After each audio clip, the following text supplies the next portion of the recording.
Namaste, this is Rishikesh Writings and I'm Anand. Today we are with a guest, Kitty Be Happy. She's a Vinyasa and Astanga Vinyasa teacher from USA. Kitty, how the life story start from childhood to become a Vinyasa yoga teacher? The short Instagram version of it is that I grew up in the East Coast of America in a place called New Jersey, very hard edge, and then my mom passed away of breast cancer, and so when I was 14 I was able to watch her leave her body, and for me I was given this gift to watch someone take a breath in and then a breath out and no more inhale. And so something in me as a very young person was like, wait, that can't just be it. We can't just be this body, right? We've got to be something else. So I went on a crazy quest and I moved out to California. I lived in China and I studied there for 2 years. So what in China, what you study? I studied international business, and Mandarin. Yeah, it was part of my college. And when I graduated college in San Diego, I was working for SEBA, like humanitarian aid, and realized that I wasn't making change that way, like getting money for fundraising. I wanted to make change through yoga. And it was just by accident. I did yoga for fitness. I'm a personal trainer and I was doing it for strength. And really, the gateway is Shavasana. You trick weightlifters into Shavasana and that's the magic. Everyone, they for 2 or 3 minutes lay and they're like, wait a second, I exercised and I get a moment to reflect, I feel so good. And so for me, I was like, there's something to this. And the change I was making, the change I wanted to make was from minute 0 to minute 60, you could see someone change in a yoga class. I couldn't always see that in the nonprofits I was working in. And what is your best moment in the life where you found that you are very thankful in the life? It's hard. I have like 2 turning point moments that have really defined who I am that I'm grateful for. My mom's death, which I shared, and then also I had Bell's palsy, my face was paralyzed. So I was stuck like this, and I could only talk out of one side of my face.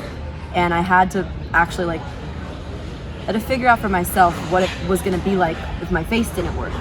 So my eye was open and my mouth was open, and I had to rediscover for myself what would it be like if I couldn't use my face.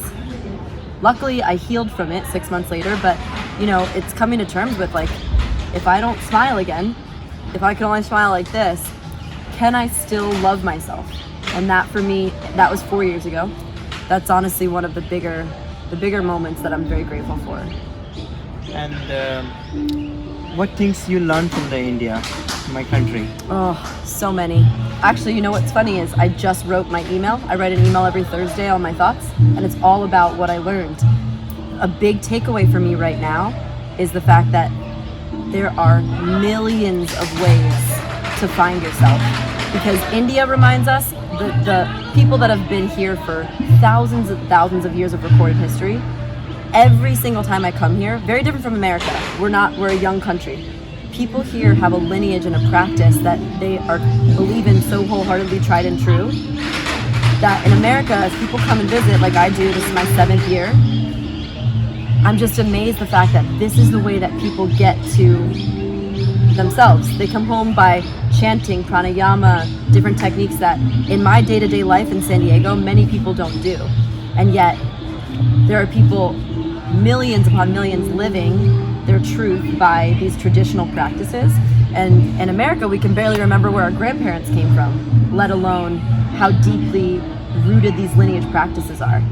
It's a lesson for me that I'm so small as a human. My little life doesn't mean anything, right? You think about it, our souls are so much bigger connected.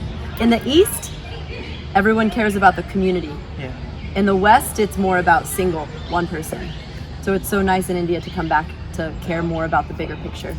So is there any humanitarian project are you doing in India? So we work with Ramanas, the children's home, up by Lakshmanjula Bridge. We all year fundraise to bring them thousands of dollars to help provide for the children. They say that $1 per day, American dollar per day, gets one child a full year of food in school, and they have about 300 children. So I all year fundraise for that, and this year they asked us to bring some supplements for natural antivirals like red algae or nano silver or iodine. So that's what we work with when we're here. But those kids, when you go, all they want to do is hug you. They run up and they just want to hug and play, and it's just so soul refreshing to come back to. If I talk about the Rishikesh, what is your best part? Rishikesh? In the city. So many things. I love this city, and many times people at the festival will say, come to Mumbai, come to Goa. I'm like, Rishikesh I love, because Ganga is so strong, people are so friendly, and there's nature in a way that you might not see in many parts of India. It's so wonderful.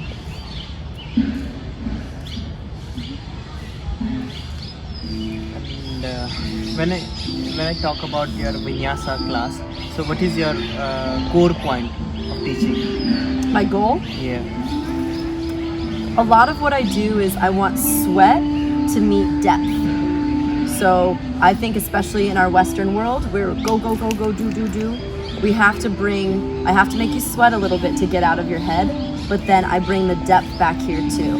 It's a work out and a work in, both. We want to move and be strong, and you have to be confident in this life, and you also have to return back to this, what you know. Because yoga's not teaching you anything you don't already know. It's just reminding you, because sometimes we forget. And what is your best food in my city, by the way? The best food. Can it be tea? Masala chai? Okay. I never drink it in Okay. America. Every time I land, I'm like, masala chai. And a ginger honey lemon tea, all of the teas I'm so excited about. That's cool. That's a very beautiful response from the Rishikesh. Honestly, I don't drink it at all in America. Right. But when I get here, I'm like, yes, chai and beautiful ginger tea. That's cool. It was nice speaking with you. And is there any project in yoga you are doing at the moment? Yeah, I have two big things. What new brings in your project? Like what kind of new things or new dimension you are coming up with? Big projects that make me very scared in a Okay. good way. I'm finishing my book. It's due to launch. It's called Namakray. Namakray. Okay. So Nama, I bow to. Yeah. Kray is funny, like Kray, hashtag Kray. Yeah. And it's 8 tools to bow to your inner crazy. Like how we as humans can come back to using my stories to come back to the inner crazy in us and know that it's okay to be crazy. And we have an app coming out called Re-Inspired. It's gonna help you figure out how to get over a transition in your life, trusting the transition into what's next, really understanding in yourself, okay, I'm stuck right now. How can I get through it? So through movement, through affirmations, and through a daily practice of seva and karma, we instill in you about 3 weeks of a program to help you get through loss and transition. Because we all, whether it's a breakup with a partner, whether it's a loss of a person like my mom, Yeah. whether it's a loss of your identity when I lost my face and I couldn't see, or my face couldn't function. Those are all losses that we have to get through. Every human goes through that. So the app is called Re-Inspired, and it's due to launch this summer as well. So like after watching you, your suffering or we can say your transformation in your body, is any a nice human being, a man, accept you in a life as a partner? Repeat? I think I heard you. I just want to hear it again. What? I says like he says I passes through a many retransformation like by looking all these quality in you, like the things which is actually you passing through. Is there any good soul or individual soul accept you in a life as a life partner? That is a deep question. One that I'm working on all the time. But recently I had a soulmate boyfriend of 7 years. Okay. And about a year and a half ago we broke up. Okay. I'm only now, a year and a half later, starting to feel like I'm ready to find someone else. Okay. But before that, it was a year and a half of good me work. Okay. understanding that I wasn't ready to accept any love into my heart that deep yet. Yeah. But So it'll now- come again. Now you created that space so somebody can fit into this. Thank you. Exactly. That's what I think too.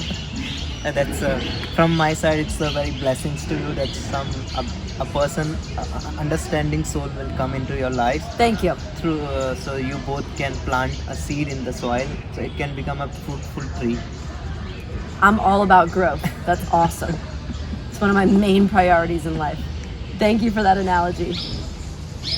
Thank you for your beautiful time. And if somebody would like to know more about you, how they can reach to you. So the company that I run is called Be Inspired because we're all about how you choose to wake up and use each breath. Inspira is the inhale. So we're inspired every day. The letter B, inspired.life, or Katie Be Happy on Instagram. Thank you for visiting us once again. It's a Rishikesh Writing. We will come up with you a next guest on our show, and keep watching us. If you need any support in the Rishikesh, so you can write us on a email called rishikeshwriting@gmail.com, or the number is +91 9760 931529 for the Rishikesh support. We are here for you. Thank you. Namaste. Namaste. Thank you.